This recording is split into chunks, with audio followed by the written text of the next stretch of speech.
sieges that would undermine the legal and historical status of the sacred city, Al-Quds. That's why it should always be a symbol of peaceful coexistence for the followers of the three Unitarian faiths or religions, and also to be a center for respect and dialogue as provided for in the Al-Quds Statement Communique signed by the Majesty Kingdom Mohammed VI with the sponsorship of Pope Francis in 2019 signed in Rabat, Morocco. Finally, Mr. President, would like to reiterate the content of the letter sent by King Mohammed VI addressed to the chair of the Committee on the Exercise of Palestinian people of their inalienable rights, and I quote, as much as we emphasize that the stalemate in the political process between the Palestinian and the Israeli side does not serve peace, we reiterate and emphasize the positive signs in order to rebuild the trust and relaunch genuine negotiations that would achieve a fair, just and lasting solution to the Palestinian cause according to the international resolutions and based on the two-state solutions. End of quote. The Kingdom of Morocco, led by His Majesty King Mohammed VI, who is the chairman of the Al-Quds Committee, would always hold steadfast to the option of peace and reiterates its readiness to coordinate with all partners in order to engage genuinely in any international efforts that would put an end to the current tragic and serious situation in Gaza. Thank you, Mr. President.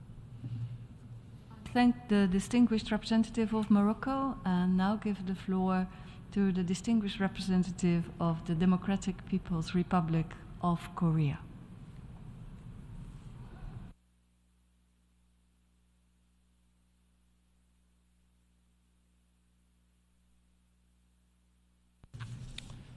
Madam President, today the extreme humanitarian crisis and the crime against humanity being committed in Gaza Strip raised grave concern in the international community.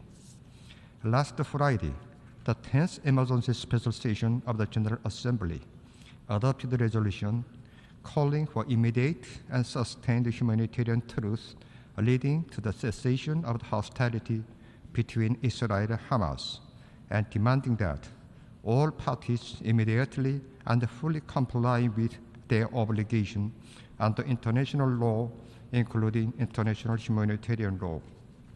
However, Israel, turning blind eyes to unanimous demand of the international community, has officially declared launch of the ground military operation in Gaza Strip. Thus, the Gaza is now hell where there is no safe place at all. The DPRK strongly condemns all indiscriminate attack targeting innocent people and critical civilian infrastructure like hospitals and schools. The crime against humanity being committed against innocent people in Gaza Strip must be stopped immediately.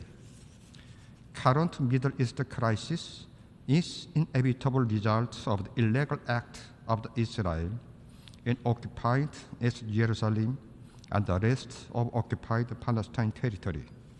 However, some countries are further aggravating the situation in the Gaza Strip by disguising Israel as the victim and justifying the ongoing military aggression of Israel as exercise of the right to self-defense. At the UN Security Council meeting held on October 18, the United States cast a veto on the resolution to allow humanitarian access to Gaza Strip in Palestine for mere reason that the right to self-defense of Israel was not mentioned in the draft resolution submitted by delegation of Brazil. Due to the United States' one-sided support for Israel, the painstaking efforts of the international community to put an end to armed conflict, save lives of the greater number of innocent people, and defuse military tense situation in Middle East has failed. This clearly shows that United States is violating international humanitarian law and international human rights law, and approving and encouraging crime against the humanity for only mere reason that Israel is its ally. Also, it has been proven once again that United States determined justice and injustice on the basis of the whether a performer of an act is pro-US or anti-US. It is a typical manifestation of the shameless double standard of the United States toward right to self-defense. What cannot be overlooked is that some Western countries are resorting to smear campaign against DPRK to forcibly link the Middle East crisis to us. Some mass media belonging to US administration are spreading groundless and false rumor that North Korea's weapon seems to be used for attack on Israel. They are also building up public opinion that DPRK will make full use of the strategy of blackmail diplomacy, escalating the regional tension by taking advantage of the US great interest in Middle East and Ukraine. Clear is the US sinister intention. It is nothing but bid to shift blame for Middle East crisis caused by its one-sided policy for Israel and double standard onto the third country, and thus evade the international criticism focused on the United States. DPRK is watching with vigilance with illegal act of the United States, which has spawned war and armed conflict in different parts of the world, and shifted responsibility for them into the independent sovereign state. My delegation firmly believes that current critical crisis in Gaza Strip must be ended immediately, and all civilians must be protected through the full implementation of the resolution adopted at this General Assembly. In conclusion, my delegation once again expresses our unwavering support for and solidarity with the Palestinian people in their just struggle to regain their legitimate national rights, including establishment of the independent state with East Jerusalem as its capital. I thank you, Madam President.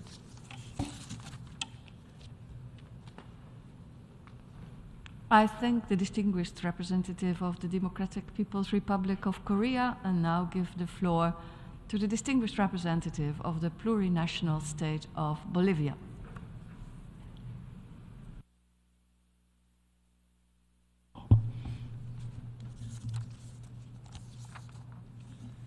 Muchas gracias, Presidenta. Thank you. Agradecemos la convocatoria a este 10º periodo extraordinario de sesiones de emergencia reanudada frente a la agresión y al atroz genocidio que vive en este mismo instante el pueblo palestino. Señora Presidenta, la Carta de las Naciones Unidas establece con absoluta claridad en su primer artículo como el primer propósito de nuestra organización mantener la paz y la seguridad internacionales y con tal fin tomar medidas colectivas eficaces para prevenir y eliminar amenazas a la paz y para suprimir los actos de agresión u otros quebrantamientos de la paz. En esa medida, destacamos los esfuerzos que las Naciones Unidas han realizado para intentar resolver la situación del pueblo palestino y reconocemos las gestiones diplomáticas que en este mismo instante emprende el Secretario General y otros actores internacionales.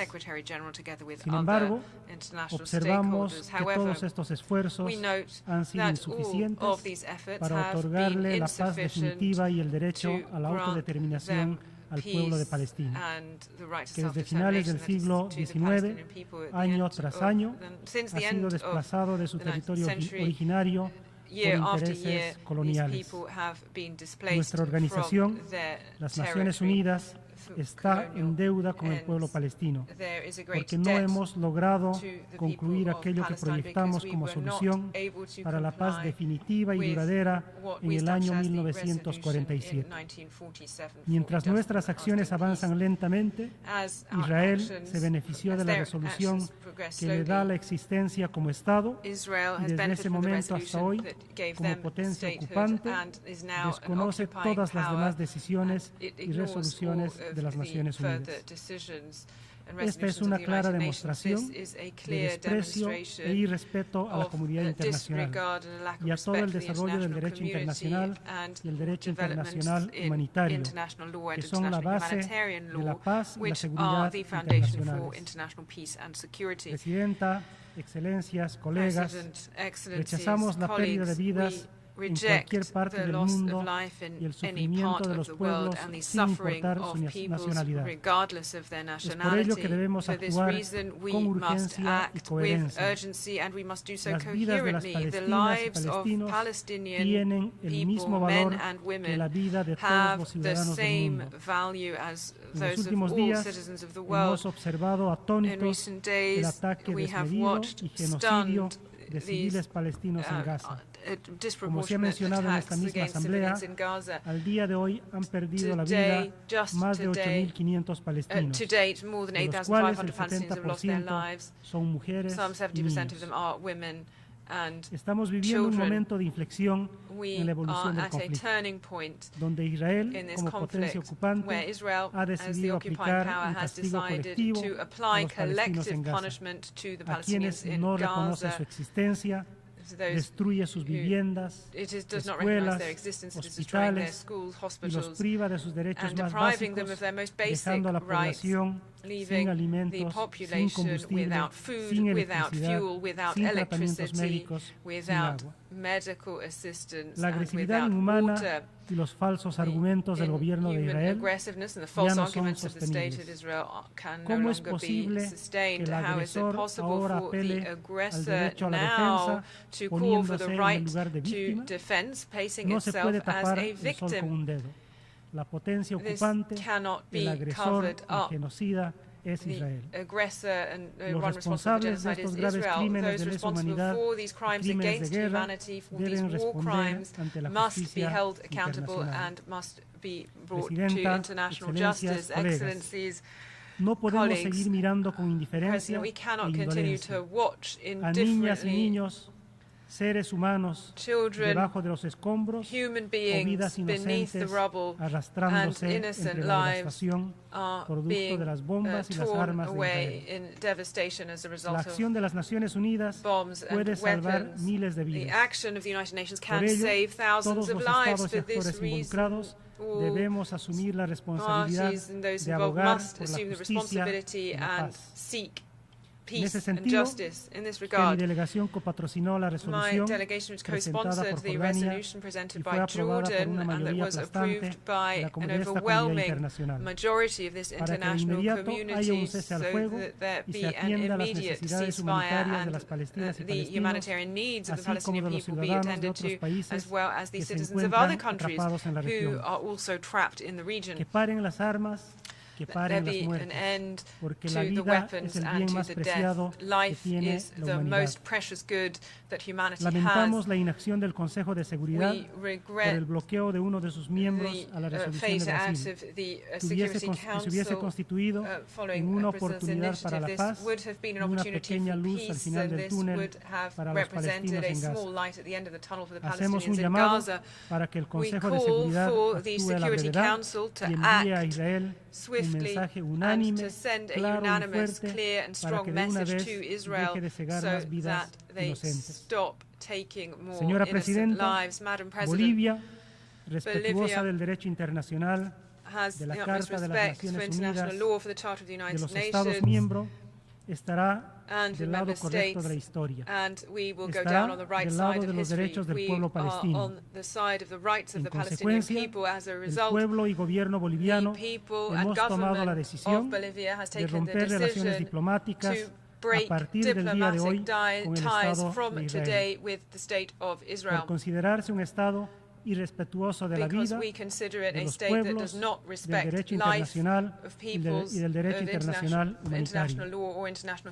Presidente y colegas, reafirmamos que la única fórmula que podrá definitivamente garantizar la paz y la seguridad en la región es el reconocimiento pleno del Estado de Palestina con las fronteras internacionales anteriores a 1967 y con Jerusalén Oriental como su capital.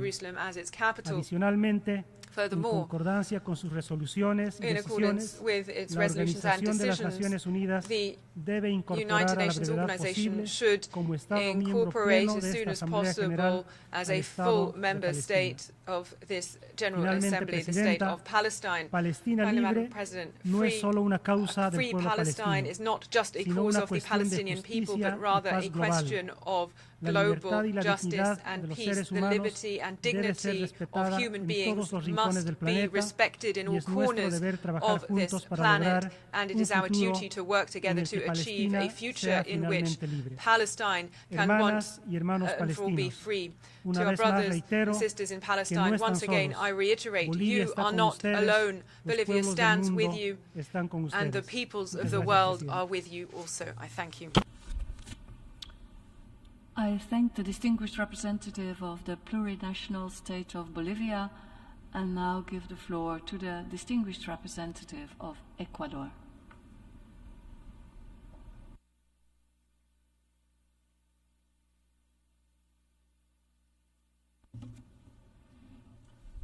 Gracias, señora presidenta. Thank you, President. Es necesario que la actividad de las grandes potencias que de una u otra forma apoyan a las distintas partes en conflicto en Oriente Medio se oriente a la búsqueda de soluciones para el establecimiento de una paz constructiva y no obstaculice posibles fórmulas de acuerdo y entendimiento. El conflicto de Oriente Medio, por su carácter explosivo, obliga a las Naciones Unidas a intentar sin descanso ponerle fin. El 24 de septiembre de 1973, el canciller ecuatoriano Antonio Lucio Paredes pronunció estas palabras ante la Asamblea General. Y como dije hace pocos días en el Consejo de Seguridad, estas palabras siguen vigentes luego de más de 50 años. Señora Presidenta, al agradecer la convocatoria a esta sesión del 10º periodo extraordinario de sesiones de emergencia, reitero el más firme y enérgica condena a los injustificables ataques terroristas perpetrados por Hamas y expreso nuestras condolencias más sentidas a las familias de las víctimas de estos ataques atroces. Nuestra solidaridad con el pueblo de Israel our solidarity with the people of Israel and with other countries whose nationals have been affected que los rehenes tomados por Hamas stands firm. sean liberados We demand inmediata e that the hostages taken by Hamas be released justificación immediately and unconditionally. There is no possible justification for attacking civilians, and it is worse yet to use them as human shields. Palestine has the inalienable right to self-determination. It also has the right, aspirations to live with security, freedom, justice, opportunities, and dignity. Unfortunately, at this time, painful and unacceptable deaths of civilians continue to occur, including deaths of women and children of Palestine. We reiterate war, there are rules, and there is no justification whatsoever for causing pain and suffering to innocent civilians. Ecuador is convinced that when people act in good faith, there is actually no contradiction between exhausting all efforts for the protection of innocent civilians, including in the course of armed conflict, and the guaranteeing security and protection for the duty that the states have to protect and secure their nationals. For this reason, we support and we are grateful for the efforts of the Secretary General and other actors to achieve swift humanitarian access that is sufficient and unhindered for the provisions of vital necessities to Gaza, such as water, food, and fuel, and thus avoid a humanitarian tragedy, and the one that is currently being perpetrated, rising to incalculable proportions. At this time, all actors must demonstrate restraint to avoid exacerbating tensions and prevent expansion of violence to other areas. This would only cause more death and more suffering. Madam President, the resolution submitted by Jordan and adopted by this Assembly issues an unassailable call for the respect of international law, for international humanitarian law, and international human rights law. It condemns all acts of violence against civilians, including acts of terror. We understand this to include the terrorist acts initiated by Hamas on the 7th of October. The resolution also sets the two-state solution as a basis for a path to a peaceful and negotiated settlement that will put a definitive end to the conflict in the Middle East in accordance with our historic position on this issue. From our point of view, the text omits a few things that are necessary, such as an explicit allusion to Hamas, whose authority behind the terrorist attacks has not been called into expression, and also the word hostages, which should be clearly expressed as a truth. For this reason, we voted in favor of the amendment proposed by Canada, which would have corrected these omissions. The deficiencies of the text, however, are not greater than the urgency of the messages that the resolution sends on the protection of civilians that is so urgently needed at this time. And for this reason, Ecuador voted in favor of the resolution. Madam President, since 1967, the General Assembly has convened at least 3 emergency special sessions on the conflict in the Middle East. It has now been 56 years since then. This 10th emergency special session was initially convened in 1997, 26 years ago. Since then, it has been resumed on 17 occasions. Almost 8 decades of conflict, thousands upon thousands of deaths, the immeasurable pain and suffering of entire generations are the clearest evidence and proof that violence is not the solution. It is time to stop the logic of seeking to blame others and rather to focus. It is now time to focus once and for all on a permanent settlement to this question. For this reason, reiterate what my delegation has repeated on many occasions in this Assembly and in other fora. The only way to bring an end to this conflict is through a peaceful solution, one that is negotiated and definitive and fair for the parties, namely the existence of 2 states, Palestine and Israel, on the basis of the 1967 borders and the relevant resolutions. Todos para lograrlo. Let us all work to this end. Responsabilidad colectiva. This represents our collective responsibility.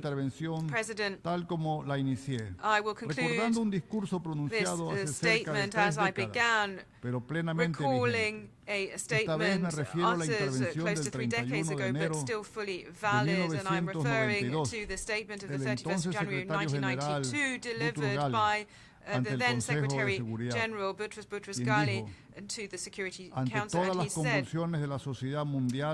with all of the convulsions in global society, only one power is left that can impose order on incipient chaos. It is the power of principles transcending and changing perceptions of expediency. I thank you. I thank the distinguished representative of Ecuador and now gives the floor to the distinguished representative of Argentina.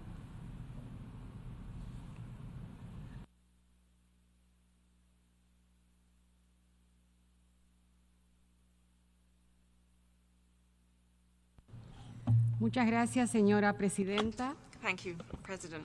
Argentina considera prioritario evitar de manera urgente as a matter of los enfrentamientos entre Israel y la Franja de Gaza.